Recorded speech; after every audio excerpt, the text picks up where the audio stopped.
Welcome back to my channel. This is Kanchan Gupta. So here I am welcome you to all my channel. So आज हम जो discuss कर रहे हैं वो है पार्ट 4 यूनिट 8 का. इससे लास्ट के जो 3 पार्ट्स हैं वी हैव कवर्ड इन, उसमें भी हम लोगों ने काफ़ी जो स्टेट लेवल के क्वेश्चंस हैं वो हमने कवर किए हैं. सो आई होप आज भी हम लोग जो है ज़्यादा से ज़्यादा क्वेश्चंस, क्योंकि ये मैराथन सेशंस हैं तो आई होप मैं ज़्यादा से ज़्यादा जो है क्वेश्चंस कवर अप करूँ. इसके 2 सेशंस और आएंगे, क्योंकि मैंने आपको पहले भी बताया था कि जो मेरे लेक्चर्स ले रहे हैं उनको ज़रूर पता होगा. मैं 5th जो है just a second to set up करते हैं. यस, मैंने पहले भी बताया था कि 5th जून से जो है we will taking the crash course of the units के जो है क्रैश कोर्स लूँगी, जो क्योंकि 18 जून को तो पेपर है ही है ना, पेपर कंडक्ट होगा और पेपर आपको पता ही है ऑफलाइन आएंगे. ठीक है, और जो रेस्ट ऑफ द पार्ट है मैं आपसे यस जो टेलीग्राम पे मेरे साथ ज्वाइन नहीं है वो टेलीग्राम एडोनेट करके लिंक पे ज्वाइन कर लेना. एंड देन ये मेरी ऐप का नाम है, ये है नंबर, आप मुझे इस पे हाई लिख के भेज सकते हैं, मैं आपको ज्वाइन कर लूँगी. This is my YouTube channel. तो ये पार्ट 4 है यूनिट 8 का, जिसमें हम लोग प्रीवियस ईयर के क्वेश्चन डिस्कस करेंगे. सो हियर वी गो.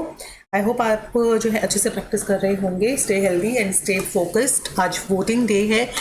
सो दिल्ली में आज वोटिंग डे है, तो जो लोग भी जो है दिल्ली में रहते हैं वो ज़रूर वोट देने जाइएगा और अपने वोटिंग राइट्स का फ़ायदा उठाइएगा. मतलब फ़ायदा मीन्स कि आप अपने आपको वोटिंग राइट्स मिला है तो प्लीज़ उसको ज़रूर दीजिएगा. राइट, चलिए फर्स्ट क्वेश्चन करते हैं. 14 मार्च का क्वेश्चन है, लास्ट ईयर का 2023 का शिफ्ट 2 में आया था.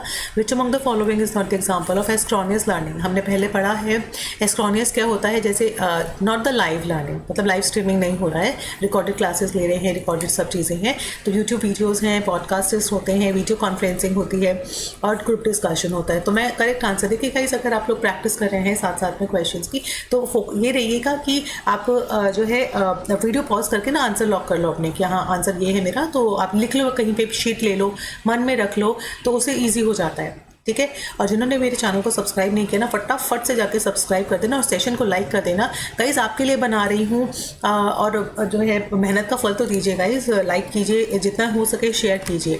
सो इसका करेक्ट आंसर आएगा वीडियो कॉन्फ्रेंसिंग. वीडियो कॉन्फ्रेंसिंग में क्या होता है गाइस कि एक पर्सन होता है और काफ़ी सारे ग्रुप मेंबर्स होते हैं जो उसको बात कर रहे होते हैं, तो ये एक तरह का लाइव सेशन चलता है, तो ये एस्ट्रोनियस होता है. नेक्स्ट आते हैं कंप्यूटर CAL. जब हम कंप्यूटर से असिस्टेड लर्निंग कर रहे होते हैं उस पैकेज में कौन से साइकोलॉजिकल लर्निंग थ्योरी चल रही होती है, मतलब कौन से साइकोलॉजी का हम उपयोग करते हैं. कॉग्निटिव होता है, कंस्ट्रक्टिवाइज. इसमें आप देख ही रहे हो कि हिंदी में भी अवेलेबल है कि कंप्यूटर असिस्टेड लर्निंग पैकेज कैसे मनोवैज्ञानिक शिक्षण सिद्धांत पर आधारित होता है. तो मैं करेक्ट आंसर आपके साथ शेयर कर रही हूँ. That is the third, that is the behaviouristic पे. बिहेवियरिस्टिक पे यार जो मेरे साथ ना कॉन्टिन्यूसली मेरे लेक्चर्स को देख रहे हैं, मैं उनके साथ एक चीज़ और शेयर करती हूँ. लास्ट टाइम मेरे से मैं ही गलत थी उस टाइम पे कि जब मैंने इसका आंसर बहुत जल्दी, कई बार आपका माइंड सेट नहीं होता है कई क्वेश्चंस, क्योंकि हम लोग 50-50 क्वेश्चंस कराते हैं, तो उस टाइम पे मैंने कंस्ट्रक्टिविस्ट अप्रोच आपके साथ आंसर में लिया था. तो वो कंस्ट्रक्टिविस्ट अप्रोच नहीं है जो है कैल पैकेजेस में साइकोलॉजिकल थ्योरी में. दैट इज़ द बिहेवियरिस्टिक कि you are learning something in doing, क्योंकि लर्निंग फेज चल रहा है. जैसे अब कंप्यूटर असिस्टेड जो पैकेजेस होते हैं वो बिहेवियरिस्ट लर्निंग पे बेस्ड होते हैं. बिहेवियरिज्म क्या होता है, वो लर्निंग जिसमें हम रोल ऑफ रीइंफोर्समेंट और punishment and shaping the behaviour, जिसमें हम लोग फीडबैक्स, रिवॉर्ड्स, पनिशमेंट्स इसके थ्रू हम लोग पढ़ते हैं. जिन्हें मोर जो है एक्सप्लेनेशंस चाहिए वो यहाँ पे मैंने आपके लिए लिखा है, क्योंकि इसमें क्या होता है इमीडिएट फीडबैक्स होते हैं, स्टेप बाय स्टेप अप्रोचेज होती हैं, रिवॉर्ड्स होते हैं, पनिशमेंट्स होती हैं, टाइम आउट सेशंस होते हैं. तो ये आपके बिहेवियर पे डिपेंड करता है. ठीक है, नेक्स्ट करते हैं which among, this is the question number 3. आप एक शीट ले लेना, उस पर आंसर्स करते रहना.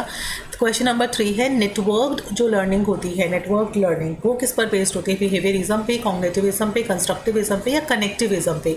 तो आंसर आप लिख लेना, क्योंकि एक रिकॉर्डेड क्लास है ना, तो आप आंसर लिख लेना. इसका आंसर रहेगा कनेक्टिविज्म, क्योंकि यहाँ नेटवर्क्स होते हैं, आपस में कनेक्टेड होते हैं, तो ये कनेक्टेड होता है, तो कनेक्टिविज्म पे बेस्ड होता है.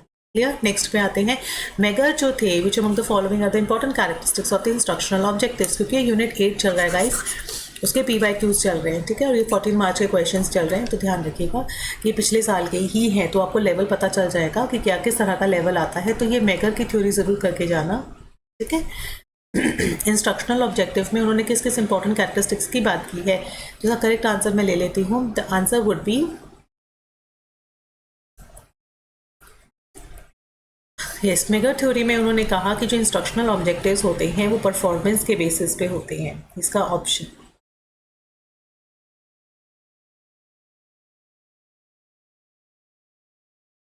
इसका आंसर है B D E, that is the A, B criteria और कंडीशन, ठीक है। बिहेवियर मॉडिफिकेशन नहीं है, लैंग्वेज नहीं है।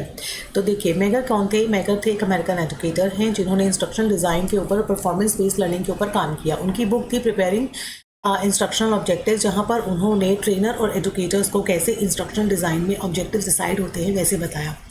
मैगर डिफाइन करते थे जो इंस्ट्रक्शनल ऑब्जेक्टिव्स होते हैं क्या होते हैं, एक तरह की स्टेटमेंट होती है। ऑब्जेक्टिव्स की जो इंस्ट्रक्शनल होते हैं वो एक तरह की स्टेटमेंट होती है जो ये बताती है कि learner can do after the instructions, के बाद उसे क्या करना चाहिए। ही आर्ग्यूज, उन्होंने ये कहा कि इंस्ट्रक्शनल ऑब्जेक्टिव्स कैसे होने चाहिए, specific, measurable, achievable, relevant and time bound. उन्होंने जो बेसिक कैरेक्टरिस्टिक्स बताए थे कि ऑब्जेक्टिव्स कैसे हों, परफॉर्मेंस बेस्ड हो, है ना, कंडीशंस हों, उसमें क्राइटेरिया का ऑब्जेक्टिव्स हों, तो इसलिए उन्होंने कहा कि जो इंस्ट्रक्शनल ऑब्जेक्टिव्स हैं that should be and one more thing is conditional. ठीक है जी, आ जाओ नेक्स्ट क्वेश्चन पे। ये फोर्थ हो गया, which among the following are not the cognitive process dimension of the, okay, Anderson and Krathwohl ने जो टेक्सोनॉमी दी है इंस्ट्रक्शनल ऑब्जेक्टिव्स के, बेसिकली ये जो यूनिट है ना ये 7 का है, पेडागोजी वाले चैप्टर का है ये वाला। लेकिन ठीक है, दोनों 7 एंड 8 यूनिट ऑलमोस्ट जो है ऑब्जेक्टिव्स के ऊपर, इंस्ट्रक्शनल ऑब्जेक्टिव्स मैंने इसीलिए इसको इसमें डाला था कि जब भी हम इंस्ट्रक्शंस को देते हैं, जब तो जो टेक्सोनॉमी थी ना उसमें ये कौन सा वाला नहीं आता है। तो इसका करेक्ट आंसर यहाँ देख लो, जो एंडरसन और क्राथवुल ने 2001 में रिवाइज किया ब्लूम टेक्सोनॉमी को, उसके अंदर जो है पहले क्या था, remember, understanding, apply, analysis, evaluate and create, ऐसे था। ठीक है, इसको आप थोड़ा सा वैसे कर लेना, मतलब उल्टा तो वैसे करते थे। पहले था रिमेंबर करना, फिर है अंडरस्टैंडिंग, अप्लाई करके देखना, उसको एनालिसिस करना, उसका इवैल्यूएशन करना एंड देन क्रिएट करना। ठीक है, जब जो ब्लूम टेक्सोनॉमी जब रिवाइज्ड हुई है ना, किसने की थी, रिवाइज्ड भी हुई थी 2001 में, उसको रिवाइज किया गया था। उस दौरान में उसके स्ट्रक्चर में चेंजेस लाए गए थे। तो इसका जो थर्ड वाला है बी एंड डी वो इसमें नहीं आते हैं, B comprehension and D synthesis. Clear, next पे आ जाओ। ये भी 14 मार्च का क्वेश्चन है, क्रिएटिव कॉमन्स से रिलेटेड है। आप यहाँ देख ही रहे हो, ये ऑप्शंस दिए हुए हैं, कौन सा सिंबल है इसमें, आपको सिंबल कौन सा है जो क्रिएटिव कॉमन लाइसेंसिंग में आता है वो आपको बताना है। ऑप्शंस आपके पास है, आप क्वेश्चन को लॉक कर लेना। This would be the question number 5। Okay, this would be the question number 5। So here is the answer is, यहाँ देखिए सबसे पहले आता है एट्रीशन, है ना, जैसे इसमें आंसर आपको ये दिया हुआ ACD। तो ये वाला जो साइन है this is the sign of attrition, right. ये जो C वाला होता है, ये C वाला किसी भी चीज़ का नहीं होता है, तो ये वाला नहीं है। ये उल्टा जो G बनता है वो शेयर एंड लाइक का होता है, शेयर करना फिर लाइक करना। डी वाला जो ऑप्शन होता है that will be non commercial. ठीक है, और ये वाला जो साइन है ये रोड का साइन होता है, आपने देखा होगा कभी स्टॉप करना ये सब, तो ये भी नहीं होता है। क्लियर, क्रिएटिव कॉमन्स के यहाँ पे आपको दे रखे, तो यहाँ देखो ये है एट्रीशन, और ये वाला जो साइन है वो है शेयर एंड लाइक का, this is the non derivatives का है, this is the non commercial का है। ये जो उल्टा वाला है ये शेयर एंड लाइक का भी हमने ऊपर पढ़ा था, ये डॉलर का साइन अभी पढ़ा था, नॉन कमर्शियल होता है ये एट्रीशन, और ये इक्वल्स टू वाला नॉन डेरिवेटिव का भी हमने पढ़ा। ठीक है ना, क्वेश्चन नंबर 6 पे आ जाओ। Not considered as a content for the instructional technology, इसमें से कौन सा जो है हमारे इंस्ट्रक्शनल टेक्नोलॉजी में नहीं आता है, कंसीडर नहीं किया जाता है। क्राइटेरियन जो टेस्ट होते हैं, मतलब जो हमारे स्कूल में टेस्ट होते हैं, task analysis, modification of the behaviour, controlling of the teaching, teaching को कंट्रोल करना, या प्लानिंग ऑफ टीचिंग। बहुत अच्छा क्वेश्चन है, स्टार है, इसका स्क्रीनशॉट जरूर लीजिएगा। ठीक है, जो क्वेश्चंस जो है नॉलेजेबल होते हैं या जो क्वेश्चंस हमारी इंफॉर्मेशन बढ़ा रहे हैं उन क्वेश्चंस को हमें ज़रूर इंक्लूड करना है। So here as the answer is 2, C, D and E। C modification ये नहीं आता है इंस्ट्रक्शनल में टेक्नोलॉजी में, फिर आता है कंट्रोलिंग ऑफ टीचिंग नहीं आता है, और ई प्लानिंग नहीं आता है। क्राइटेरियन टेस्ट और टास्क एनालिसिस ये वाला भी स्टार, मैंने इसलिए बोला कि आपको ये लर्न होना चाहिए, पता होना चाहिए कि जब भी हम कंटेंट के इंस्ट्रक्शनल डिज़ाइंस बनाते हैं टेक्नोलॉजी के, हमें कौन कौन सी डिज़ाइंस इसमें यूज़ करने हैं, कौन सी टेक्नोलॉजी हमें इसमें यूज़ करनी है, तो हम उस टाइम पे टीचिंग को कंट्रोल नहीं करें, we are just testing that. ठीक है, आ जाओ क्वेश्चन नंबर 7 पे। यहाँ पे आपको OER that is the OER open educational जो रिसोर्सेज होते हैं उसकी रिपोजिटरीज नहीं है, कौन सी नहीं है, ये वाला भी स्टार क्वेश्चन है और 14 मार्च यानी कि लास्ट ईयर के एग्जाम में आया था। NROER, इसको मैं बहुत ही डिस्क्रिप्टिव में आपके साथ डिस्कस करना चाहती हूँ। इसका आंसर रहेगा 2 मतलब BCE नहीं है। सो ये ई ज्ञान कोश जो है, ई ज्ञान कोश, ओके एक second, national digital library and e ये है ज्ञान दर्शन। चलो देखते हैं, इसमें आपको ओपन रिपोजिटरी नहीं है। चलिए पहले तो ये पता होना चाहिए जो रिसोर्सेज होते हैं वो होता क्या है। ये एक तरह का प्लेटफॉर्म या वेबसाइट होती है जहाँ पे आपको कंटेंट जो है वो फ्रीली अवेलेबल होते हैं। यू कैन री यूज़, अडेप्ट, शेयरिंग आप कर सकते हो। सो दीज रिपोजिटरी प्रोवाइड्स करती है एजुकेटर्स, स्टूडेंट्स और जो भी हमारे लर्नर्स होते हैं उनको जो है कंटेंट प्रोवाइड करती है ना। जैसे सबसे पहला जो है national repository, NROER, national repository of open. तो ये एक तरह का गवर्नमेंट इनिशिएटिव है, डिजिटल रिपोजिटरी है जहाँ पर आपको काफ़ी रेंज में लेसन प्लान्स मिल जाएंगे, मल्टीमीडिया कंटेंट मिल जाएगा, ऑडियो रिसोर्सेज मिल जाएंगे। ठीक है, तो NORE तो है। फिर उसके बाद जो आता है OASIS, यानी कि ओपनली अवेलेबल जो सोर्सेज हैं इंटीग्रेटेड सर्च में। तो this is the kind of search engine for discovering the open resources. तो OASIS हमने OASIS है। ठीक है, ये दोनों जो चीज़ें हैं पहले हमने वो लिया है। सो OASIS क्या होता है, ये OER की रिपोजिटरी होती है, कॉलेज एंड यूनिवर्सिटीज़ यूज़ करती हैं, प्लस ये सेंट्रलाइज्ड प्लेटफॉर्म है। अब जो NR है और OASIS है ये दोनों ही हैं, but they don't belong to the category of not open. So लेकिन जो ई ज्ञान कोश है वो जो है वो ओपन रिपोजिटरी नहीं है, ये डिजिटल रिपोजिटरी है जो इग्नू ने स्टार्ट की है, राइट। और इग्नू ने ये स्टूडेंट्स है जिसमें आपको materials are not openly accessible, जिन्होंने उसके लिए अप्लाई किए these are not openly accessible, तो ये OER नहीं है। ऐसे ही नेशनल डिजिटल लाइब्रेरी जो है वो एक तरह की रेपोजिटरी है, डिजिटल प्लेटफॉर्म है, लेकिन ओपनली अवेलेबल नहीं है। इसमें जर्नल टेक्स्ट बुक्स जो हैं, डिसिप्लिन्स हैं। ज्ञान कोश है वो भी एक OER रिपोजिटरी है, टेलीविजन चैनल है। मुझे लगता है इस क्वेश्चन में काफ़ी डिफिकल्टी रही होगी क्योंकि almost these are all repositories हैं। ठीक है, तो इसके लिए आप लोग जो है इसके लिए ज़रूर क्वेश्चंस उठाया गया होगा जब भी ये क्वेश्चन पेपर हुआ होगा। चलो नेक्स्ट चलते हैं अपने क्वेश्चन नंबर 8। क्वेश्चन नंबर है 8, 14 मार्च में, कि एजुकेशनल जो टेक्नोलॉजी है और इसके टूल्स यहाँ दिए हुए हैं। विजुअल प्रिंट है and visual non projected 3D, audio visual projected and multi sensory, जिसमें आपके मल्टी सेंसेस यूज़ होते हैं। तो यहाँ पे आज आंसर 1 है कि A का 4th रहेगा, यानी कि जो हम विजुअली सिर्फ प्रिंटेड में आता है वो न्यूज़पेपर आता है। जो 3D फॉर्म में आता है दैट इज़ द ग्लोब, आपने देखा होगा 3D में आता है। जो ऑडियो विजुअल एड्स आते हैं वो जैसे ऑडियो विजुअल जो टेलीविजन आप देखते हैं, और मल्टी सेंसरी यानी कि टेलीकॉन्फ्रेंसिंग आप यूज़ कर रहे हो, सुन भी रहे हो, बात भी कर रहे हो, ये सारी चीज़ें हैं। ठीक है, क्वेश्चन नंबर 9 पे आ जाइए। यहाँ पे आपको क्या दिया है, सीक्वेंस बताना है। The first 5 levels of objectives के सीक्वेंस बतानी है अनीता हेरो फॉर द साइकोमोटर ऑब्जेक्टिव्स के लिए। अब साइकोमोटर ऑब्जेक्टिव्स के लिए एक अनीता हेरो है।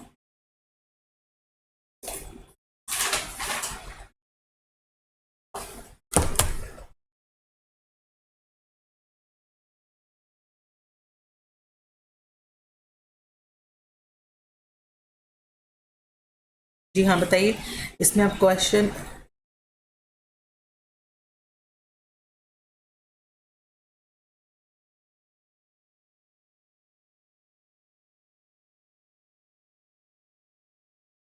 यस। सो इसका करेक्ट आंसर हम देखेंगे। ये देखिए, ये हेरो का ना वो दिया हुआ है इन्होंने, दिस इज द लेवल है, 5 लेवल्स ऑफ ऑब्जेक्टिव्स हैं कि ऑब्जेक्टिव्स कैसे डिफाइन हो सकते हैं। तो सबसे पहले क्या दिया हुआ है, reflexive. The first one is the reflex movements होते हैं, यानी कि रिएक्शंस। ये 1972 में आया था। Reactions that are not learned such as an involuntary reactions होते हैं, कुछ ऐसे होते हैं जो आप अचानक से सीख लेते हैं। तो सबसे पहले इन रिफ्लेक्स मूवमेंट्स हो गया। फिर फंडामेंटल मूवमेंट्स होते हैं, इनकी बेसिक, जैसे चलना, ग्रास्पिंग, ये तो आप सीखते हैं धीरे धीरे करके, अपने आप चलते हैं। एक आता है रिफ्लेक्सिव जो ऑटोमेटिकली आता है, एक आता है फंडामेंटल मूवमेंट्स। फिर आते हैं परसेप्शन, चीज़ों का परसेप्शन करना। विजुअल है, ऑडिटर हैं, चीज़ें सुन रहे हैं, रिस्पॉन्स कर रहे हैं। परसेप्शन मतलब लेने के साथ साथ आप उसका क्या कर रहे हैं, रिस्पॉन्स भी कर रहे हैं। फिर आती है फिजिकल एबिलिटीज़ कि आप कितने फिट हैं, तो उसके लिए आपने स्ट्रेंथ एंड एजिलिटी आप देखते हैं। फिर स्किल्ड मूवमेंट्स करते हैं, कुछ जैसे साइकिलिंग करना, स्किल्ड होना, सिर्फ चलना ही नहीं, स्किल्ड मूवमेंट्स देखना। फिर आता है नॉन डिस्कर्सिव कम्युनिकेशन, यानी कि use the effective body language, जिसमें हम जेस्चर्स हैं, फेशियल एक्सप्रेशन से वो सीखते हैं। ठीक है, तो ये 5 लेवल्स ऑफ ऑब्जेक्टिव्स हैं साइकोमोटर में, कि सबसे पहले reflexive movements, first one is the reflexive movements आते हैं। देन हमारे फंडामेंटल मूवमेंट्स आते हैं, एंड देन उसके बाद परसेप्चुअल आते हैं, and then B physical movement, and last में हम लोग स्किल मूवमेंट की तरफ मूव करते हैं। ठीक है। आ जाओ क्वेश्चन नंबर 10 पे। अरेंज करना है आपको स्टेप्स ऑफ द मॉडल के स्टेप्स को, तो यहाँ पे आपको दिया ही हुआ है, डेवलप बाय हेनरिक चैन मॉलेंटर। आगे करेक्ट सीक्वेंस बताने हैं। तो सबसे पहले ए में क्या आता है, एनालिसिस करना, फिर क्या आता है स्टेट ऑब्जेक्टिव्स है, फिर क्या आता है यूज़ करना, योर यूटिलिटी ऑफ दिस, है ना। तो ये सब चीज़ें आपको पता ही होंगी। तो यहाँ पे आ जाएगा डी, यानी कि सबसे पहले आता है एनालिसिस, देन आता है स्टेट ऑब्जेक्टिव्स, फिर आता है यूटिलाइज करना, फिर आता है रिक्वायर करना, एंड देन उसके बाद आता है इवेलुएट करना। क्लियर। क्वेश्चन नंबर ये आपको यहाँ पे ऑप्शंस में दे रखा है। आ जाओ question number 11। Learners will be able to measure the correct volume of the chemical using the measuring flask. आपने एक जो है फ्लास्क लिया, राइट, और उसमें मेजर करके देख रहे हो केमिकल कितना यूज़ कर रहे हैं, करेक्ट वॉल्यूम लेनी है। सो अबव जो ऑब्जेक्टिव्स है will fall under which category of educational objectives, Anderson and Krathwohl. ठीक है, एंडरसन एंड क्रैथवोल ने ब्लूम टैक्सोनॉमी को रिवाइज किया था। उसके दौरान जो है इन्होंने जो ये काम कर रहे हैं वो किस कैटेगरी में फॉल करता है? क्या ये कोई फैक्चुअल नॉलेज ले रहे हैं एनालिसिस लेवल पे, ठीक है, या ये प्रोसीजरल नॉलेज चल रहा है एट द एप्लीकेशन लेवल पे?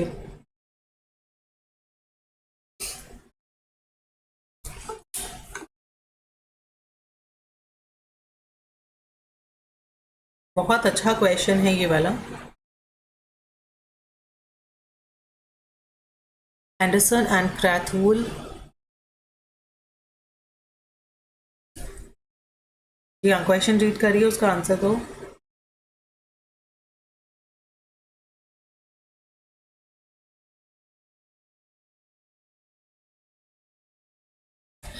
जी हाँ, जैसे यहाँ पे बताया है ना,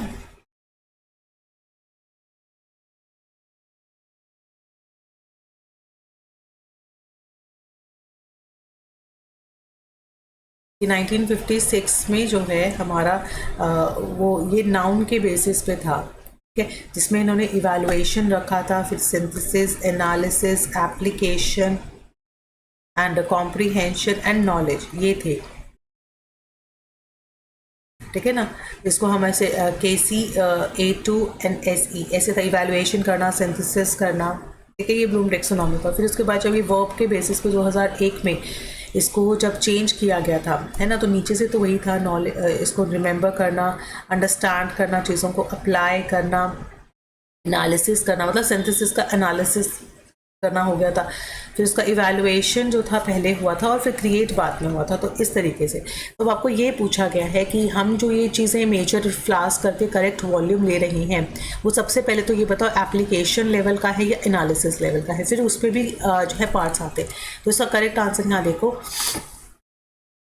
आंसर दिया है 2, दैट इज़ द प्रोसीजर कर रहे हो एप्लीकेशन लेवल पे, है ना, आपने अप्लाई करके देख रहे हो कोई भी चीज़, तो वो कर रहे हो प्रोसीजरल लेवल पे।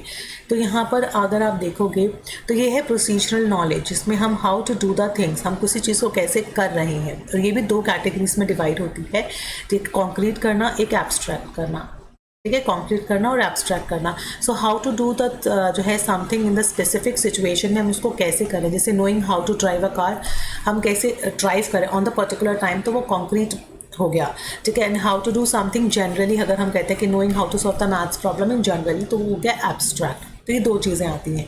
फिर आता है उसका हम देखें कि एप्लीकेशन जो लेवल था refers to the ability to use the knowledge of new situation, new concrete situation में हम उसको कैसे अप्लाई कर रहे हैं, कैसे उस चीज़ की एबिलिटी को देख रहे हैं। जैसे एग्जाम्पल है, student could be given a measuring flask and set of chemicals and asked to कि जो है उसमें केमिकल्स कितना डालेगा, या सॉल्व द कि आप कोई नॉलेज ले रहे हैं मेजरिंग द फ्लास्क, उसमें डाल के प्रॉब्लम सॉल्व करने की कोशिश। तो इस तरीके से यहाँ पे प्रोसीजर चल रहा है। क्लियर। आ जाओ नेक्स्ट क्वेश्चन पे, नंबर इज 12।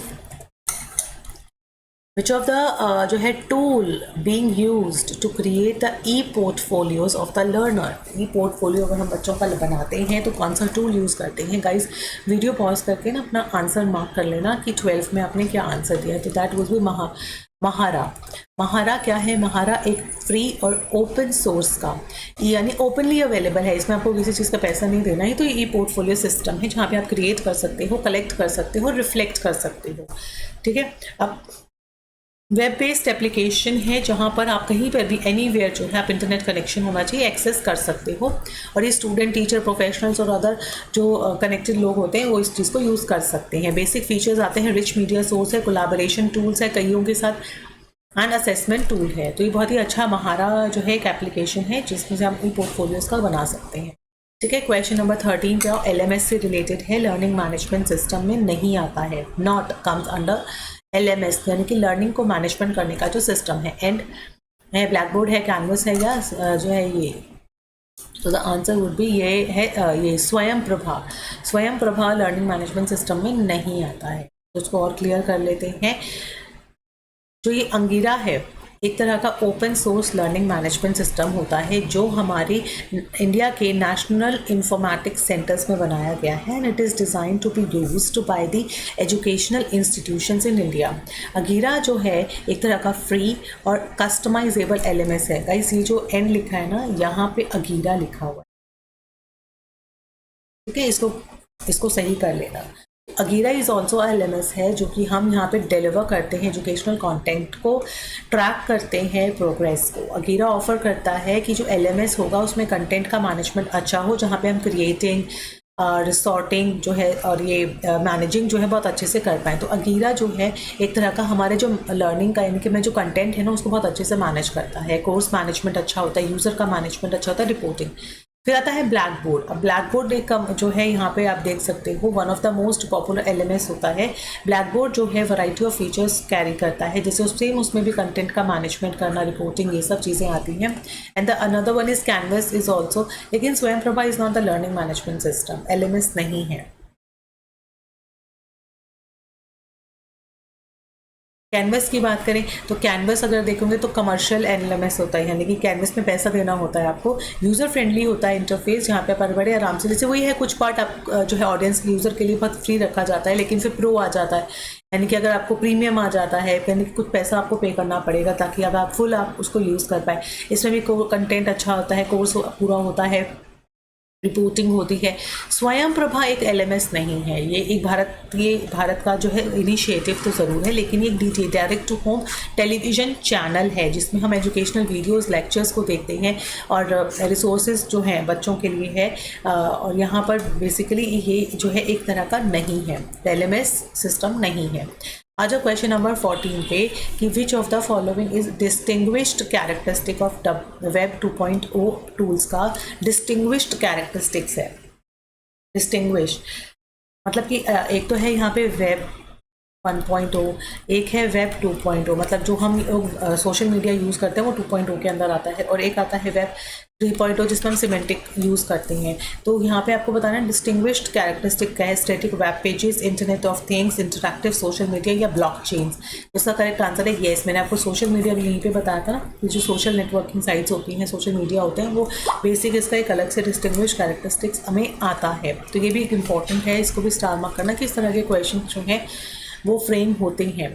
क्वेश्चन नंबर 15 पे आते हैं, which of the following is not an essential activity of the instructional designing. इसमें से कौन सा नहीं है not an essential activity of instruction की? Identification of the learners to enrol, analysis of the learners needs, development of learning material and summative evaluation. दीजिए इसका answer, 1 minute में आपको दिया, और फॉर 15 करके आप अपना आंसर मार्क कर लेना, है ना, ताकि आपको बड़ी इजीली समझ में आए।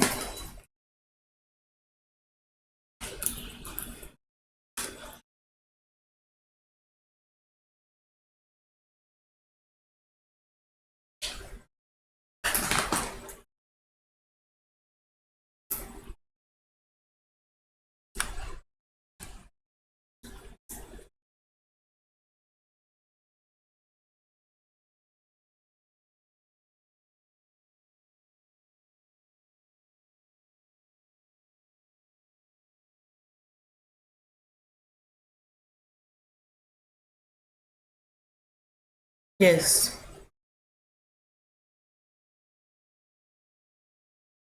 Okay, so here we have the correct one is one identification of the learners to enroll, कि हमें उन learners को जो कि identify करना जो कि enroll कर रहे हैं, ये डिज़ाइनिंग में नहीं आता। हम डिज़ाइन क्या करते हैं, नीड्स को डिज़ाइन करते हैं, मटेरियल को डिज़ाइन करते हैं, जो इवैल्यूएशन टेक्निक्स कौन सी यूज़ कर रहेंगे वो डिसाइड करते हैं। ठीक है, तो this one is the question 15। Question 16 पे आते हैं। Which among the following should be the criteria to assess that teacher made ICT resources? कि जो टीचर ने ICT के रिसोर्सेज बनाए हैं उनका क्राइटेरिया क्या होता है? क्या वो कंटेंट वैलिडिटी के लिए होता है, लैंग्वेज के लिए, या availability of application at the learner's end, time taken by teacher in development of the resources? That means time taken, कितना टाइम लिया गया है या कितनी बैंडविड्थ रिक्वायर्ड है। कि मैंने मान लीजिए मैं एक टीचर हूँ और वो एक आईसीटी का पेपर बना रही है, मतलब आईसीटी में जो है मैथ्स का पेपर बना रही है। तो जब मैंने पेपर बना रही हूँ तो मैं क्या क्राइटेरिया रखूँगी कि कंटेंट कितना वैलिड होगा, लैंग्वेज क्या होगी उसकी, जो है लर्नर के एंड पे जो मैं अवेलेबिलिटी होनी चाहिए। तो मैं इन चीज़ों में किस चीज़ का ध्यान ज़्यादा रखूँगी? मोस्ट एप्रोप्रिएट आंसर आपको देना है। दीजिए, क्वेश्चन नंबर 16 डाल के आंसर देना।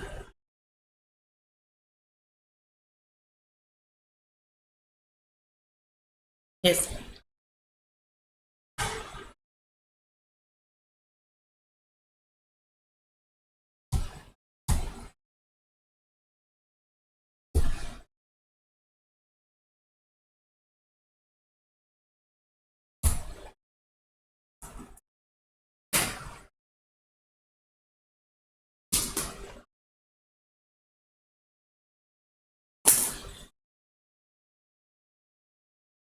Yes. इसका आंसर आप मार्क कर लीजिएगा। इसका आंसर रहेगा, एक सेकेंड बताती हूँ।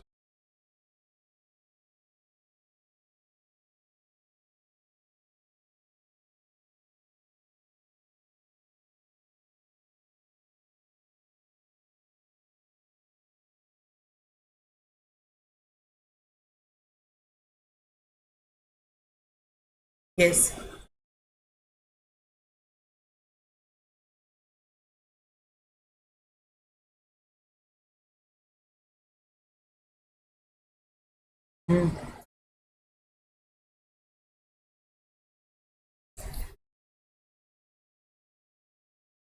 The correct answer would be 4। 4 that means A B C D and E. जो डी है ये नहीं आएगा, time taken by the teacher, क्योंकि जब भी हम रिसोर्सेज देखिए, डेवलपमेंट ऑफ द रिसोर्सेज कैसे टीचर डिसाइड कर सकते कि मैं 1 साल में डिसाइड करूँगी या 1 दिन में बना लूँगी। टाइम टेकन बाय टीचर इसमें नहीं आता है, बाकी सारी चीज़ें आती है कि आप कंटेंट कैसा ले रहे हैं, लैंग्वेज क्या यूज़ करेंगे, जो बच्चे हैं वो कैसे इसकी एप्लीकेशन को यूज़ कर पाएंगे, और किस तरह का बैंडविड्थ आप यूज़ करोगे, डेटा का कैसे यूज़ करोगे। बहुत अच्छा क्वेश्चन था। ठीक है, क्वेश्चन नंबर 17 पे आ जाओ। Which among the following are multi sensory media? Multi sensory media में सबसे ज़्यादा कौन आता है? बहुत ईजी है ये तो। ADE, जिसमें हम टेलीविज़न यूज़ करते हैं, सुन भी रहे हैं, देख भी रहे हैं। और D टेलीकॉन्फ्रेंसिंग है। बिल्कुल, ग्राफ में सिर्फ आप विजन का होता है, पॉडकास्ट में लिसनिंग का होता है, तो मल्टी सेंसरी नहीं है। प्लस यहाँ पे ये मोशन पिक्चर फ्रेंड्स, ये भी ईजी था। 18 नंबर पे आ जाओ। कौन सा डिजिटल इनिशिएटिव्स है जो कि रिसर्चर या टीचर्स यूज़ करते हैं for the various research related activities के लिए? सबसे ज़्यादा कौन सा डिजिटल इनिशिएटिव्स यूज़ किया जाता है? ई पाठशाला, शोध गंगा। रिसर्चर बता रही हूँ, शोध गंगोत्री है, शोध सिंधु है। बहुत अच्छा क्वेश्चन है, 18 नंबर क्वेश्चन है। We will do almost 30 question इसमें करते हैं।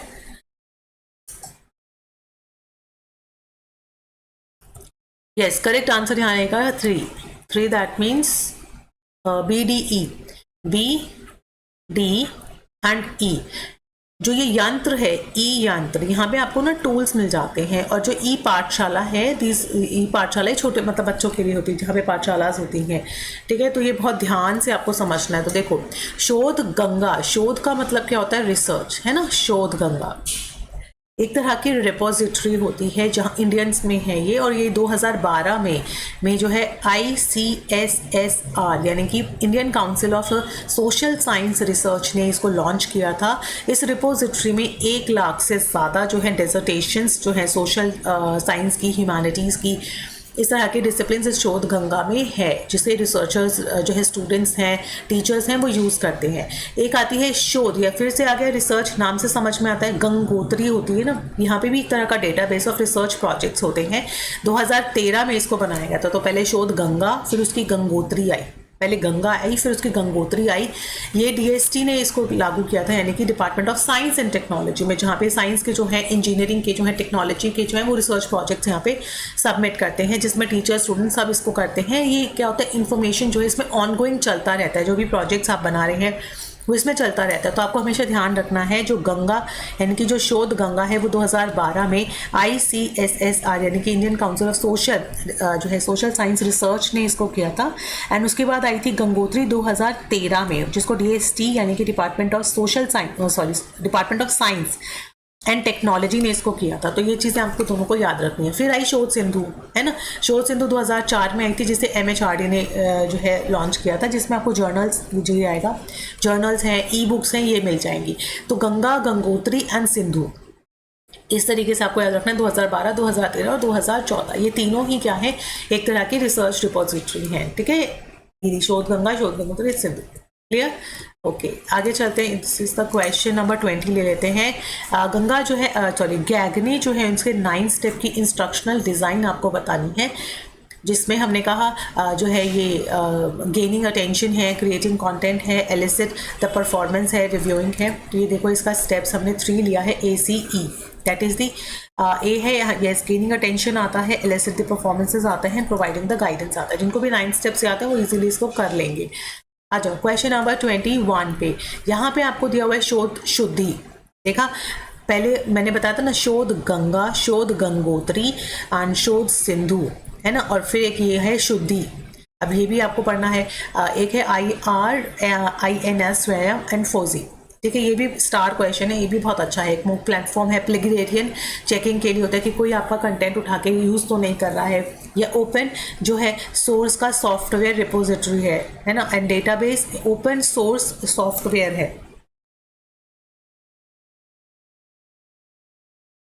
And database of researchers and faculty, database है रिसर्चर्स की एंड फैकल्टीज का। तो तेरे को करेक्ट आंसर आता है 4, जिसमें हम शोध शुद्धि इज दी प्लेगेरियन। शुद्धि समझते हो ना, शुद्धि हिंदी में देखो, हाँ, शुद्धि मतलब साफ करना, तो गलत चीज़ें हैं उसको साफ करना, तो ये चेकिंग के लिए आता है, प्लेगेरियन चेकिंग के लिए आता है। फिर आता है IRINS आता है, दैट इज द डेटाबेस है, जो रिसर्चर्स और फैकल्टी का एक डेटाबेस है। स्वयं आता है, जिसमें हमने मॉक, स्वयं एक मॉक चैनल है। एंड फौजी दैट इज़ द ओपन जो है एक तरह की सॉफ्टवेयर रिपोजिटरी है। तो यहाँ पे उसका पूरा आपको यहाँ पे दे रखा है। जैसे शोध शोधी क्या करता है, चेकिंग द टूल को चेक करता है, IIT ने बनाया है। फिर उसके बाद IR है, database of research and faculty developed है, IISc ने बनाया है, बैंगलोर ने। मॉक चैनल MHRD ने दिया था। एंड देन फौजी है जो कि ओपन सोर्स सॉफ्टवेयर रिपोजिटरी है, जो कि किसने बनाया, this is the IIT Bombay ने, राइट। तो बहुत इंपॉर्टेंट चीज़ें हैं। देखिए नाम भी ऐसे उठा के लाते हैं।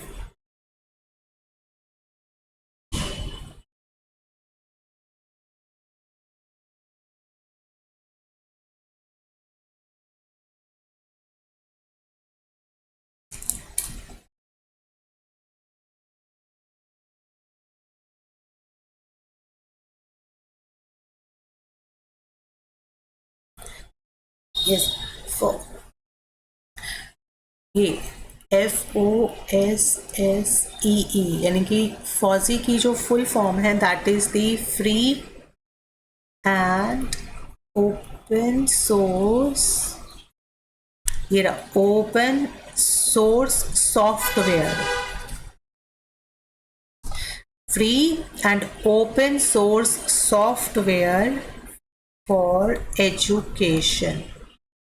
सॉफ्टवेयर फॉर एजुकेशन प्रमोट्स करता है कि हमें जो है फ्लॉस्ट के जो टूल्स हैं उन्हें यूज़ करना है, जिसका मेन फोकस होता है कि जो एजुकेशनल इंस्टीट्यूशंस हैं वो जो है एक प्रोप्राइटरी सॉफ्टवेयर पे जो बहुत ज़्यादा फोकस्ड है वो उनको रिड्यूस कर सकें, ठीक है।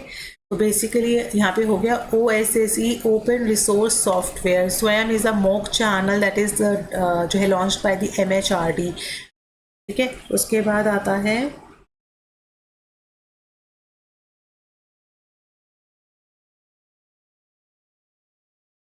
IRINS, इसकी फुल फॉर्म है IRINS, that is the Indian research, that is Indian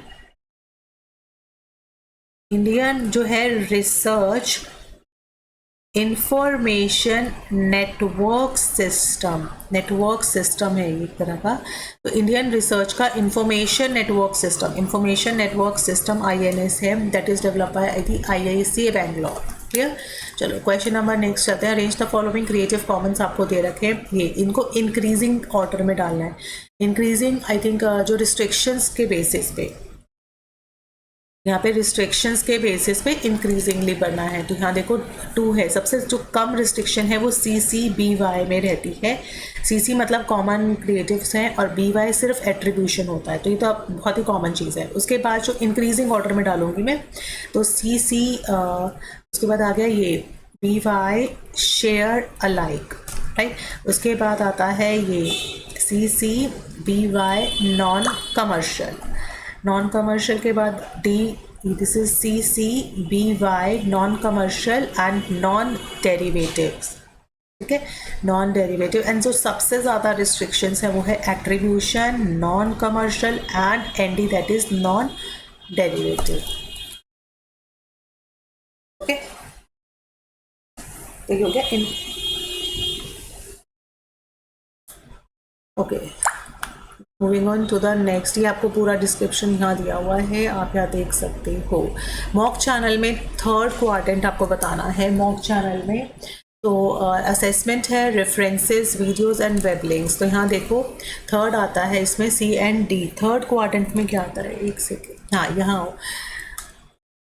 अगर मैं यहाँ पे आपको, ये 4 क्वाड्रेंट्स होते हैं, जैसे ये 4th क्वाड्रेंट, ये 2nd क्वाड्रेंट, ये 3rd एंड देन 4th।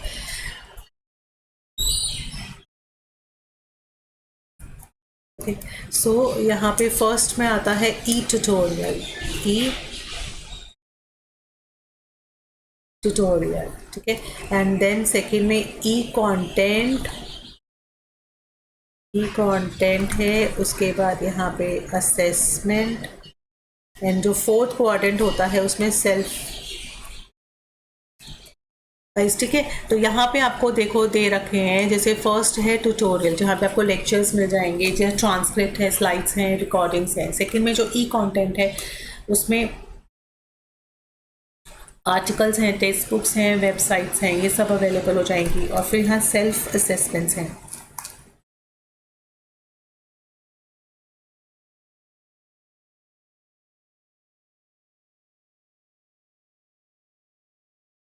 जब भी मॉक चैनल की यानी कि मैसिव ओपन ऑनलाइन की बात होगी तो उसमें क्वाड्रेंट्स जो है वो 4 क्वाड्रेंट्स आपको समझने हैं, जिसमें अगर हम ई ट्यूटोरियल की बात कर रहे हैं तो ई मतलब इलेक्ट्रॉनिक वाइज है ना, ई ट्यूटोरियल। तो इसमें क्या क्या आ सकते हैं, जैसे वेब वीडियोस हैं या ऑडियोज़ है, या सिमुलेशन जो टेक्निक्स होती हैं, ये पता होना चाहिए। सिमुलेशन है या एनिमेशन है, एनिमेशन वीडियोस होती हैं, या वर्चुअल लैब्स होती हैं, वो सारी चीज़ें इसमें आनी चाहिए। फिर आती है ई कंटेंट में आती है जैसे बुक्स हैं, टेक्स्ट है, या कोई सेल्फ का इंस्ट्रक्शनल मटेरियल है, केस स्टडीज़ होती हैं, तो ई कंटेंट, तो ई ट्यूटोरियल, ई कंटेंट। फिर आता है वेब रिसोर्सेज है, असेसमेंट नहीं है, यहाँ आता है वेब रिसोर्सेज।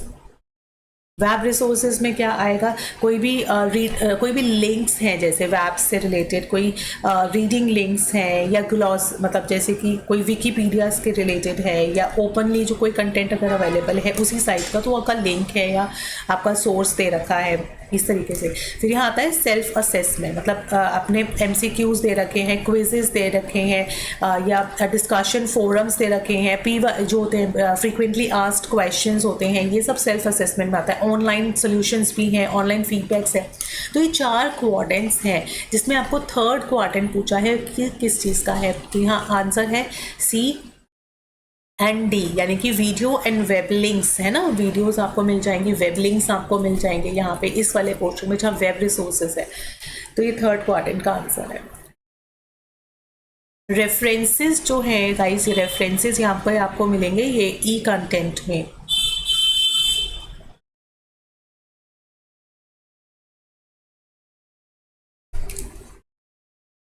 असेसमेंट वाला रहेगा आपका 4th क्वाड्रेंट में, है ना।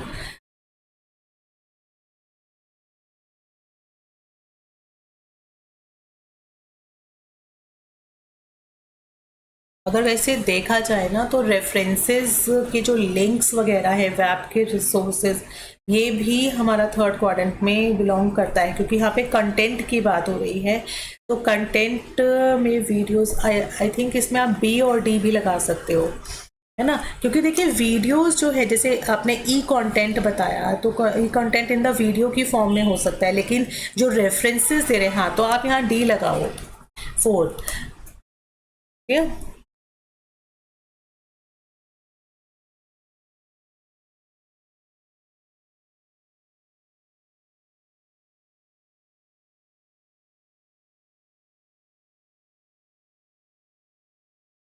क्योंकि एग्जैक्टली ना video demonstration is, yes yes I got that, ठीक है। ये वाला डी लगाना है इसका, क्योंकि जो वीडियोस हैं, देखिए गाइस, वो ई कंटेंट में आता है ना वीडियोस। रेफरेंसेस, वेब लिंक्स देना, यानी कि आप किसी को रेफर कर रहे हो, वो वेब रिसोर्सेज में आता है, कि कोई लिंक्स दे रहे हो, कोई विकीपीडिया है, कोई ऐसा कोई अदर से कोई केस स्टडीज़ बनाई गई हैं, उसका लिंक्स आप यहाँ देखो, रेफरेंस दे रहे हो, तो वो चीज़ें आती है। तो यहाँ पे 4th लगाना है आपको 3rd क्वाड्रेंट में, ठीक है। Okay, so the question number तो बिल्कुल ही मिसप्लेस हो गया, कोई बात नहीं, चलिए। MOOC are the learner centric resources होते हैं, जहां and MOOC assist by the learner in the presence of his teacher. क्या मॉक चैनल टीचर के सामने किया जाता है, मतलब जो ओपन कोर्सेज होते हैं, तो वो तो नहीं है। तो यहाँ इसका आंसर आएगा कि ए फॉल्स है, आर ट्रू है। ये उल्टा ही जा रहा है, ये उल्टा है, मतलब ए ट्रू है और आर फॉल्स है, तो इसका 3 लगाना है, ठीक है। चलो नेक्स्ट आते हैं, शिक्षा वाणी है, यहाँ पे पॉडकास्ट ऐप है, जिसमें सेंट्रल बोर्ड सेकेंडरी एजुकेशन यानी कि सीबीएसई ने दिया है, या न्यूज़लेटर यूजीसी ने बनाया। देखिए यूजीसी तो नहीं करेगा ये काम, एनसीईआरटी या टेलीविजन एनसीटीई, ये सीबीएसई ने बनाया है, तो इसका आंसर आएगा 1। शिक्षा वाणी जो सीबीएसई ने एक पॉडकास्ट चैनल ऐप है एक तरह की, जहाँ पर आपको जो है काफ़ी एक्सपर्ट्स की आपको वाणी मिल जाएगी, मतलब एक्सपर्ट्स की एडवाइसेस वगैरह सब अवेलेबल है यहाँ पे, ठीक है। जिन्होंने सेशन लाइक नहीं किया वो फटाफट से सेशन को लाइक कर देना, अपने फ्रेंड्स के साथ ज़रूर शेयर करना, और जिन्होंने सब्सक्राइब नहीं किया वो सब्सक्राइब कर देना। और मेरा क्वेश्चन यहाँ पे फिर आता है, मैं रिवीजन पोर्शन में बता रही हूँ कि जो क्वाड्रेंट्स हैं, आपको 4 क्वाड्रेंट्स में आपको रिवीजन में बता रही हूँ। सबसे पहले आएगा ई ट्यूटोरियल, ठीक है, यानी कि जो लेक्चर्स वगैरह होते हैं। फिर आएगा ई कंटेंट, कंटेंट की फॉर्म में आएगा, जिसमें हम वीडियोज़ देख सकते हैं, कोई जो है केस स्टडीज़ होती हैं, जैसे मान लीजिए बायोग्राफीज़ होती हैं, तो ये कंटेंट हो गया इलेक्ट्रॉनिक मीडियाज़ के थ्रू। 3rd पे आता है वेब लिंक्स होते हैं, यानी कि वेब रिसोर्सेज, जो आपको रिसोर्स प्रोवाइड करता है। मान लीजिए कोलैबोरेशन में कोई लिंक है तो वो प्रोवाइड करता है, और फिर आपको सेल्फ असेसमेंट का मौका देता है, जहाँ पर आप जो है अपनी सेल्फ असेस कर सकते हो क्विजेज लेकर, या उसमें क्विज दे देते हैं, तो इस तरीके से आपको सेल्फ असेसमेंट होता है। यहाँ पे डिस्कशन फोरम्स होते हैं, इसमें ये रिसोर्स में डिस्कशन फोरम्स आपको दे देते हैं ताकि आप चीज़ें डिस्कस कर सको। क्लियर, चलो नेक्स्ट क्वेश्चन चलते हैं।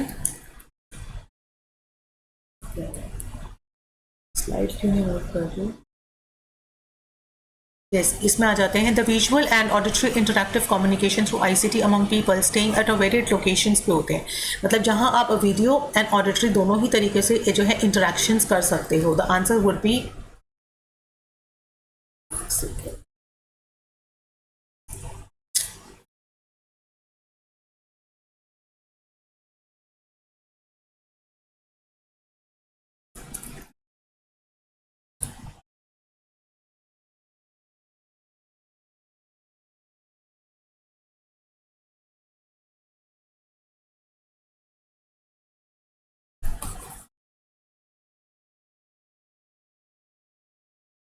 ओके। सो इसमें क्यों नहीं आ रहा है?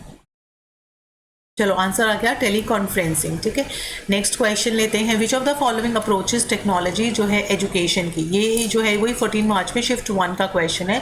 रिफ्लेक्टिव अप्रोच, कंस्ट्रक्टिव, डिस्कवरी या सिस्टम, आपको बतानी है कौन सी अप्रोच हम टेक्नोलॉजी फॉर एजुकेशन में यूज़ करते हैं, तो that would be yes 4th system approach, ठीक है। नेक्स्ट नेक्स्ट क्वेश्चन लेते हैं। यूनेस्को ने जो है एजुकेशन को as a global common good बोला था कौन से साल में? ये भी जल्दी ले लेते हैं क्योंकि मैराथन सेशन है। दैट वुड बी इन 2015, जिसमें आपको ये पूरा आपको यहाँ पे जो है डिस्क्रिप्शन दिया हुआ है, तो आप पढ़ सकते हैं इसको आराम से। क्लियर? नेक्स्ट चलते हैं। नेक्स्ट है अरेंज द सीक्वेंस में डालना है ई पोर्टफोलियो, जो हम इलेक्ट्रॉनिक पोर्टफोलियो। तो सबसे पहले हम क्या करते हैं बताइए? डेवलप है, एनालिसिस करना, डिज़ाइन करना, इवैल्यूएट। देखिए इवैल्यूएट लास्ट में आता है, तो सबसे पहले हम एनालाइज कर लेंगे, है ना। इसका तो देखो लास्ट में इवैल्यूएशन आता है, तो सबसे पहले तो इवैल्यूएशन को इलाज कर देते हैं। सबसे पहले हम चीज़ों को एनालाइज करेंगे, देन उसके बाद उसका डिज़ाइन बनाएंगे। फिर डिज़ाइन की हम ऐसे ऐसे बनाएंगे, फिर उसको प्रॉपरली उसको डेवलपमेंट। हमेशा याद रखना, पहले डिज़ाइन बनता है, फिर उसकी डेवलपमेंट की तरफ हम जाते हैं। सबसे पहले आप पेपर जब भी सेट करते हैं, टीचर्स पेपर सेट करते हैं, तो मार्किंग लिखती है ना, डिज़ाइन बनाती है। मैं फर्स्ट चैप्टर के 4 क्वेश्चंस डालूंगी, उसमें से जो है 1 फिल द ब्लैंक्स होगा, 1 ये, तो एक उसने डिज़ाइन बनाया। सेकंड चैप्टर में से मैं 10 क्वेश्चंस डालूंगी, जिसमें 1 मैप वर्क होगा। ऐसे ऐसे मैंने डिज़ाइन बनाया, और फिर मैं फाइनली उसको डेवलप करूँगी, क्वेश्चंस को डेवलपमेंट में डालूंगी। देन उसको जो है मैं इम्प्लीमेंट करके देखूंगी, बच्चों को जो है पेपर दूंगी कि चलिए बताइए। ये तो ई पोर्टफोलियो का है, ये स्टेप सारी चीज़ों का होता है। सबसे पहले एनालिसिस होता है, हर कोई भी चीज़ होती है उसका एनालिसिस सबसे पहले होता है। क्लियर? आ जाओ, ये इसका डिस्क्रिप्शन गिवन है यहाँ पे। आ जाओ, ये क्वेश्चन ये जो आता है, ये आता है 2022 का पेपर शुरू हो गया है, ईयर 2000। इसमें बेसिक प्रिंसिपल्स ऑफ एथिक्स आपको बताने हैं। अगर हम ओपन एजुकेशन रिसोर्सेज यूज़ कर रहे हैं, तो उसमें बेसिक प्रिंसिपल्स क्या होते हैं, किसने दिए हैं? ब्रिटिश पैरा रिसर्च ने, मास्ट्रेचो रिसर्च ने, क्रिएटिव कॉमन्स, या ये जो हमारे बेसिक एथिक्स बताता है वो हमारा है बेरा, BERA। ठीक है, फर्स्ट इसका पूरा डिस्क्रिप्शन मैंने यहाँ पे दे रखा है। BERA जो है एक तरह का प्रोफेशनल ऑर्गेनाइजेशन है यूके का, यूके ने दिया था BERA। ठीक है, जिसकी फुल फॉर्म आपको बताया है। ब्रिटिश जो है एजुकेशनल रिसर्च एसोसिएशन है, रिसर्च एसोसिएशन है, जो कि 1967 में बनाई थी, और ये बहुत ही लीडिंग ऑर्गेनाइजेशन हो गई है इंडियन रिसर्च में, जहाँ पर ये एथिकल प्रिंसिपल्स की गाइड है। जो भी OER को यूज़ करते हैं, उनके बेसिक जो भी राइट्स हैं वो यहाँ पे देखते हैं। सारे रिसर्चर्स जो हैं इसको फॉलो करते हैं, जहाँ पर ये कहता है कि रिस्पेक्ट करेंगे इंटेलेक्चुअल प्रॉपर्टी राइट्स की, कॉन्फिडेंशियलिटी का ध्यान रखेंगे, privacy, fair use and open access होगा, and responsibility for accuracy of transparency. बाकी के जो ऑप्शन है वो यहाँ पे आपको उसके डिस्क्रिप्शन यहाँ गिवन है। नेक्स्ट क्वेश्चन है, स्वयं का फुल फॉर्म आपको बतानी है, तो आपको मैंने पहले यंग एस्पायरिंग माइंड्स है, एंड स्वयं इज द स्टडी वेब है, तो इसका करेक्ट आंसर है ये रहा, study web of the active learning for the young aspiring minds. Clear है, बहुत ईजी था। आ जाओ नेक्स्ट क्वेश्चन पे। प्रोग्राम जब लर्निंग होती है इस बेस्ड, ये जो है ये ईयर 2022 का पेपर है, उसमें से लिया था। कंडीशनड लर्निंग है, कॉग्निटिव लर्निंग थ्योरी है, गेस्टाल्ट है, ये ऑपरेंट है, तो इसका करेक्ट आंसर रहेगा यस, 4th। ठीक है, ऑपरेंट कंडीशनिंग है। उसके बाद आ जाओ, क्वेश्चन नंबर ये है, टेक्नो पेडागोजिक भी हमारे 2012 में आया था, ईयर 2012 में पूछा गया था कि क्या है टेक्नो की पेडागोजी है, science of using technology in teaching है, technique of combining the principles of technology की, जो भी टेक्नोलॉजी के प्रिंसिपल्स हैं उसको और टीचिंग के प्रिंसिपल्स को कंबाइन कर देने की टेक्निक है, या एक सेट ऑफ स्किल्स है, स्किल्स की टेक्निक है, जिसमें हम इंटरवीविंग द टेक्नोलॉजी को टीचिंग लर्निंग प्रोसेस के साथ में बड़े ही साइंटिफिकली और एस्थेटिकली हम लोग करते हैं। I think I got my answer, yes that is the C. This is the kind of set of skills जहाँ पर हम टेक्नोलॉजी प्लस हमारे जो टीचिंग लर्निंग के जो वो हैं पेडागॉजीज हैं उनको यहाँ पे असाइन किया जाता है। नेक्स्ट क्वेश्चन 2022 का है, फॉल्स आपको बताना है ब्लेंडेड लर्निंग का। तो यहाँ पे आपको दिया हुआ है, क्या ये मिक्स वेब बेस्ड है या मिक्स इंस्ट्रक्शनल है, ये भी है, मिक्स पेडागॉजिक है, या it is related with assignments देना नहीं है। आई थिंक सो ये डी इसका ऑप्शन गलत है, तो करेक्ट आंसर हम लेते हैं इसका, just a second, yes correct answer would be 1, यानी कि D only is the false one. ठीक है ना। बाकी जो ब्लेंडेड लर्निंग होती है उसमें मिक्स्ड वेब होता है, मिक्स्ड इंस्ट्रक्शनल टेक्नोलॉजीज होती हैं, सब चीज़ें होती हैं। नेक्स्ट आते हैं मॉक चैनल है, जिसमें आपको ये बताना है not the platform of mock. Mock की फुल फॉर्म हमसे बहुत बार डिस्कस की गई है, that is the massive open online course, है ना, जो ओपन ऑनलाइन कोर्स आपको अवेलेबल है। तो कॉर्सेरा है, एडेक्स है, फ्यूचर लर्न है, MIT यानी कि मैसाचुसेट्स है, या स्वयं है। स्वयं तो है ही मॉक चैनल, है ना, मैसिव ओपन आपको मिल जाएगा। इसका करेक्ट आंसर हम लोग ले लेते हैं। आप लोग लॉक कर मतलब अपना वीडियो पॉज करके ना आंसर्स निकाल लेना। तो इसमें आपको 4th बोला, यानी कि डी ओनली नहीं है, MIT नहीं है। MIT जो है वो नहीं है मॉक चैनल, बाकी फ्यूचर लर्न, एडेक्स, कोर्सेरा ये सब मॉक चैनल्स हैं। फिर इसका ठीक है, अब इसका यहाँ पे आप देख लेना, मैंने वैसे दे दिया है। डिक एंड कैरी मॉडल में जो फर्स्ट एंड सेकंड स्टेप्स आते हैं, जैसे कि गोल्स डिसाइड करना है ना, identify the goals, and second में आता है ऑब्जेक्टिव्स। तो गोल्स एंड ऑब्जेक्टिव्स, तो इसका करेक्ट आंसर है third, B and C. B हो गया, ये रहा goals, and C is the performance, नहीं है ना, परफॉर्मेंस राइट्स हैं, तो ये आएगा डी, यानी कि बी एंड डी। इसका आंसर आएगा ये वाला, क्योंकि अगर ये सी बोल रहा है, सी में क्या आ रहा है, एनालिसिस, ओके ये रहा, एनालिसिस भी है, लेकिन ये इंस्ट्रक्शनल, यस यहाँ देखो कि ये इंस्ट्रक्शनल एनालिसिस है, ये लर्नर का कॉन्टेक्स्ट है, लेकिन यहाँ पे राइट द परफॉर्मेंस ऑब्जेक्टिव्स हैं, है ना, परफॉर्मेंस ऑब्जेक्टिव्स हैं, और अब ये है इंस्ट्रक्शनल, ये रहा ना इंस्ट्रक्शनल एनालिसिस। ठीक है ठीक है ठीक है, ये वाला सही है। फर्स्ट यहाँ जाएगा, देखिए कितना कंफ्यूजिंग है कि सबसे पहले वो स्टेप्स यहाँ जाएगा फिर यहाँ जाएगा, डायरेक्ट भी जा सकता है, ऐसा नहीं है कि यहाँ पे एरोज नहीं लगा रखे, तो कितना कंफ्यूजिंग है ये। सी ठीक है, आंसर इज सी। ठीक है, आ जाओ नेक्स्ट पे। यहाँ इसमें कहता है आपको related to the quality improvement in the in service education. In service होता है during the programme, during the course programme, जब आप पढ़ा रहे हो उस टाइम पे जब आप क्या करते हो, आप फाउंडेशन कोर्स है इन जो है teacher education, skill development programmes हैं, courses on pedagogy specific subjects हैं, इंडक्शन है या माइक्रो सिमुलेशन है। तो इसका करेक्ट आंसर रहेगा 3, यानी कि बी एंड ई।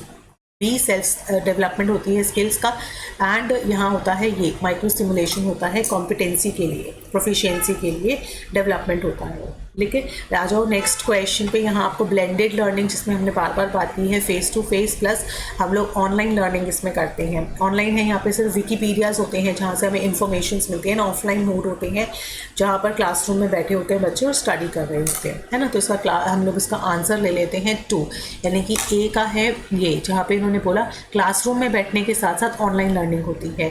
फिर उन्होंने बात की कि ऑनलाइन जो होता है ये सिर्फ कंप्यूटर्स और स्मार्टफोन्स और जो है इंटरनेट कनेक्टिविटी के साथ हम लोग काम कर सकते हैं। फिर आता है विकीज़ में क्या होता है, these are the website for references देता है।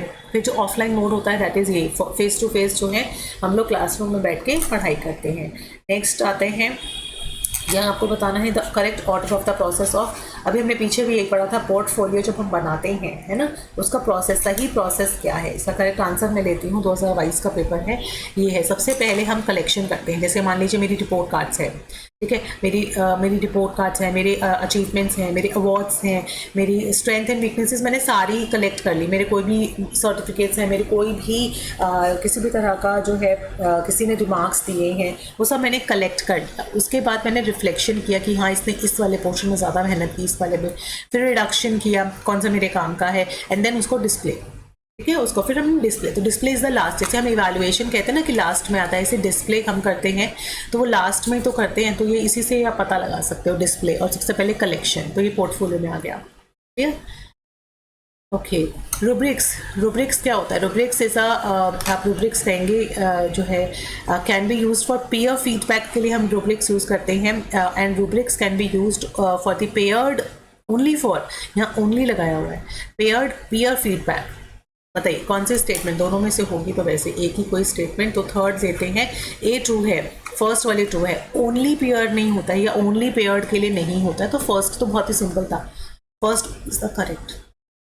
ठीक है, ये 2021 का क्वेश्चन पेपर शुरू हो गया है कि जो पोर्टफोलियो असेसमेंट टेक्निक्स होती हैं, जो पोर्टफोलियो में हम बनाते हैं, वो एक पेडागोजिकल प्रैक्टिस है, is used for the purpose of evaluating the students and involves the recordings। हाँ, कि पोर्टफोलियो जो होता है उसमें हम लोग स्टूडेंट्स के सारे रिकॉर्ड्स रखते हैं जो, और फिर उसको इवैल्यूएट करते हैं, तो क्या ये पेडागोजिकल प्रैक्टिसेस का पार्ट होता है। तो learning outcomes after completion of course, जब, और ये कब करते हैं, जब पूरा कोर्स कंप्लीट हो जाता है, उसके बाद readiness for the impending competitive examinations, जब कॉम्पिटिटिव एग्जामिनेशंस होते हैं, यानी कि प्रतियोगी परीक्षा के लिए तैयारी और तत्परता के लिए, एक सत्र के अंत के बाद प्रयोगशाला कार्य के लिए, या एक समय अवधि में अधिगम यानी कि लर्निंग और उसको जो है प्रदर्शन में प्रगति के लिए। तो इसका करेक्ट आंसर रहेगा डी, यस, जब हम प्रोग्रेस जो है कि कितनी उसने अपनी लर्निंग में प्रोग्रेस की है और उसकी परफॉर्मेंस जो है over the period of time क्या रही है, उस टाइम पर हम इसको यूज़ करते हैं।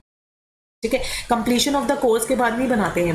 मान लो मेरा कोर्स जो है बीएड का कोर्स था, हम लोगों ने क्या प्रोग्रेस किया, बेसिकली हम इस चीज़ के लिए बनाते हैं ना कि कितना हमने कोर्स के दौरान कितनी स्टडी की, कितना अच्छे से परफॉर्म किया। नाउ ट्रू जो है आपको बताना है portfolio assessment technique. Portfolio assessment technique जब हम परफॉर्मेंस के इवैल्यूएशन के लिए करते हैं, आगे ना परफॉर्मेंस इवैल्यूएशन के लिए करते हैं, तो इसमें से कौन सी सच बात है। असेस करता है स्टूडेंट्स की ग्रोथ को एंड अचीवमेंट को over the period of time. Scoring करता है जिसमें वो सिंपल, रिलायबल और वैलिड करता है। मोटिवेशन और involvement of students in learning रहती है। इनेबल द स्टूडेंट्स को इनेबल करता है to evaluate their own performance को इवैल्यूएट करे and the process of operation is less demanding and time saving होता है। ये पूरा जो प्रोसेस होता है बहुत ही कम रिक्वायर्ड होता है और बहुत ही टाइम सेविंग होता है। तो ये बताना है आपको। तो इसका करेक्ट आंसर मैं देती हूँ आपको, that is the A, C and D. A तो है ही है, ग्रोथ को बताता है। फिर स्कोरिंग करता है, स्कोरिंग नहीं आएगा। मोटिवेशनल रहता है कि अपने आपको खुद पे एहसास होता है कि हाँ आपने अपने लाइफ में क्या क्या अचीव किया है। इवन ये ओन परफॉर्मेंसेस को इवैल्यूएट करने का है। और ये लेस डिमांडिंग ऐसा कोई कंटेंट में नहीं है, दिया है। ओके, नेक्स्ट चलते हैं। एडी जो मॉडल है इंस्ट्रक्शनल डिज़ाइन का, क्या उसका एनक्रॉनिस ये बनता है अप्रोच, डिज़ाइन नहीं भैया। सबसे पहले एनालिसिस बनता है। Remembering, understanding, applying, analysing, evaluating and creating are the core component of Bloom taxonomy. हाँ, ये वाला स्टेटमेंट सही है। मैंने आपको भी पीछे बताया था, सबसे पहले रिमेंबर करना किसी चीज़ों को समझना, अंडरस्टैंड करना, उसको अप्लाई, एनालिसिस करना, फिर evaluate and then creating.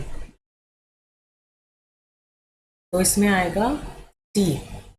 D क्या कहता है, स्टेटमेंट 1 इनकरेक्ट है ये। मैंने बताया ना एडी मॉडल में ये होता है एनालिसिस करना, फिर ये होता है डिज़ाइन बनाना, फिर ये होता है डेवलपमेंट करना, ये होता है इम्प्लीमेंट करना एंड देन इसका इवैल्यूएशन करना। ओके, नेक्स्ट क्वेश्चन ये हो गया। नेक्स्ट लेते हैं। बुक्स, सिनेमा है, टेलीविजन, रेडियो, न्यूज़पेपर्स हैं जो हैं, these are what, these are the instructional media. आपको इन्फॉर्मेशन देता है ये आपको कोहलबर्ग में। ओके, एजुकेशनल जो टेक्नोलॉजिस्ट होते हैं इज कंसर्न रखते हैं डिज़ाइनिंग द इंस्ट्रक्शंस पे, प्रोड्यूसिंग द इंस्ट्रक्शनल मटेरियल पे उनका फोकस रहता है, या managing the instructional computing devices services पे, या applying the theories of cognition and research to utilize this technology for the benefit of the learner। तो correct answer ले लेते हैं डी, यानी कि डी, सॉरी सारे ही हैं इसमें। ऑलमोस्ट जो टेक्नोलॉजिस्ट करते हैं वो सारे ही इसमें इन्वॉल्व हैं। ठीक है, तो लास्ट क्वेश्चन और कर लेते हैं। Which of the following is not a platform नहीं है मॉक का। अभी हमने पीछे पढ़ा था स्वयं प्रभा, एडेक्स और ये, तो इनमें नहीं है। वो बात करता है स्वयं Prabha is not the mock channel. स्वयं है, स्वयं प्रभा नहीं है, एडेक्स भी है, ब्लैक बोर्ड भी है। फिर आता है not the component of system approach. System approach का नहीं है, जिसमें feedback, web networks, input process तो है ही है, बाकी इसमें वेब नेटवर्क नहीं है। नेक्स्ट करते हैं स्क्रॉनियस जो है डज नॉट इंक्लूड, क्या नहीं है, communication, collaboration, content hosting and mathematics. इसका आंसर आएगा येस डी। मैथमेटिक्स जो है वो एस्ट्रोनियस नहीं है। मैथमेटिक्स एक तरह की प्रोग्राम इंस्ट्रक्शन है जो कि गिबर्ट ने दी थी। TF गिबर्ट ने ये दिया था, जिसका मेन फीचर आता है टास्क का एनालिसिस करना, चेनिंग करना, बहुत ही अच्छे तरीके से जो है इंस्ट्रक्शनल डिज़ाइन करना, है ना। ओके, चलिए ये आज का लास्ट क्वेश्चन लेते हैं। इंस्ट्रक्शनल जो सिस्टम है that teachers can use to develop the lesson plans बनाने के लिए जो यूज़ करता है, जिसमें वो टेक्नोलॉजी और मीडिया दोनों का यूज़ करता है।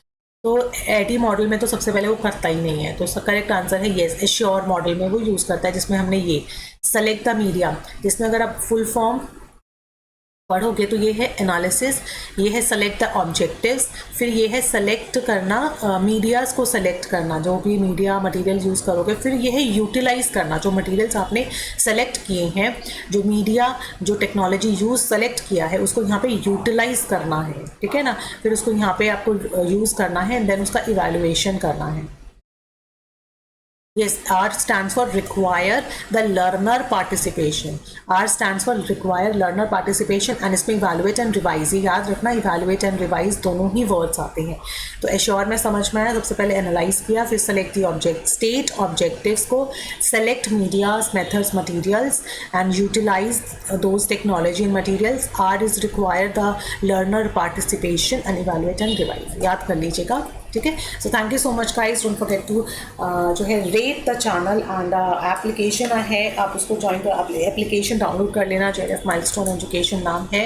और जिन्होंने शेयर नहीं किया शेयर कर देना, लाइक कर देना, सेशंस को शेयर कर देना। Thank you so much guys, have a nice day, take care.